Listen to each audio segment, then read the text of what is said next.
Oxford dictionary the word of the year ഈ വർഷത്തെ വാക്കായിട്ട് select ചെയ്തിരിക്കുന്നത് റേജ് ബെയ്റ്റ് എന്ന വാക്കാണ്. The mood and conversation that shaped 2025 എന്ന് പറയാം. ഈ വാക്കിൻ്റെ യൂസേജ് 3 ഇരട്ടിയാണ് നടന്നിട്ടുള്ളത്. എന്താണ് റേജ് ബെയ്റ്റ്?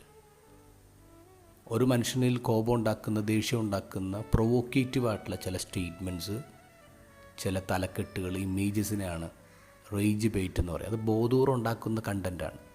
അത് ബോധപൂർവ്വം ക്രിയേറ്റ് ചെയ്യുന്നത് എന്തിനാ? കൂടുതൽ റീച്ച് കിട്ടാൻ, കൂടുതൽ ഇൻ്റർനെറ്റിൽ ട്രാഫിക് ഉണ്ടാക്കാൻ, അതുവഴി അൾട്ടിമേറ്റ്ലി പണം ഉണ്ടാക്കാൻ വേണ്ടി മീഡിയക്കാർ ഉപയോഗിക്കുന്ന ഒരു തന്ത്രമാണ് റേജ് ബെയ്റ്റ്. ഒരു എക്സാമ്പിൾ പറയുകയാണെങ്കിൽ അയ്യോ പാപ്പയെക്കുറിച്ച് ഒരു പോസ്റ്റ് വന്നത്, മോസ്കിൽ പ്രാർത്ഥിക്കുവാനുള്ള ക്ഷണം നിരസിച്ച് പാപ്പ. എൻ്റെ സബ് ടൈറ്റിൽ കൊടുത്തിരിക്കുന്നത് സ്നേഹം വേറെ വിശ്വാസം വേറെ, വിശ്വാസത്തിൻ്റെ ധീര നിലപാടുമായി ലയോ പാപ്പ എന്ന് പറഞ്ഞിട്ടാണ് ഈ പോസ്റ്റ് വിടുന്നത്. ഇത് മിസ്ലീഡിംഗ് ആണ്.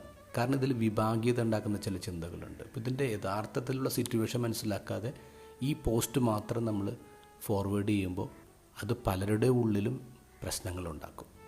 വേറൊന്ന്, പരിശുദ്ധ മറിയത്തിന് സഹരക്ഷക എന്നുള്ള ടൈറ്റിൽ കൊടുക്കാൻ പാടില്ല എന്ന് സഭ പറഞ്ഞപ്പോൾ ഒരു പോസ്റ്റ് വന്നത് ഇങ്ങനെയാണ്: മറിയത്തെ തള്ളിപ്പറഞ്ഞ് കത്തോലിക്ക സഭ. മിസ്ലീഡിംഗ് ആണ്. ഇപ്പോൾ സാധാരണ മനുഷ്യർ അതിൻ്റെ കണ്ടൻറ്റിലേക്ക് പോകുന്നില്ല, ആ പോസ്റ്റ് മാത്രം കൊണ്ട് വിടുമ്പോൾ കുറേ അധികം തെറ്റിദ്ധാരണകൾ പരത്തുന്നുള്ളതാണ് റേജ് ബെയ്റ്റ് എന്നുള്ള വാക്കിൻ്റെ ആ തന്ത്രത്തിൻ്റെ ഒരു പ്രശ്നം എന്ന് പറയുന്നത്. നമുക്കെന്താ ചെയ്യാൻ പറ്റുന്നത്? നമുക്കിങ്ങനെ ഒരു പോസ്റ്റ് കിട്ടിക്കഴിഞ്ഞാൽ ഉടനെ തന്നെ അത് 10 പേർക്ക് പടർത്തുക, അങ്ങനെ അവരുടെ ഉള്ളിൽ ആശങ്ക ഉണ്ടാക്കുക എന്നുള്ളതല്ല. ഫോർവേഡ് ചെയ്യാതിരിക്കുക, ഇഗ്നോർ ചെയ്യുക.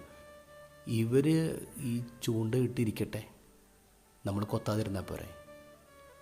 ദ ഗോസ്പൽ ഈശോ പറയും, നിങ്ങൾ ലോകമെങ്ങും പോയിട്ട് സുവിശേഷം പറയും. സുവിശേഷമാണ് പറയേണ്ടത്. റേജും ഹെയ്റ്റും അല്ല നമ്മൾ വിതയ്ക്കേണ്ടത്.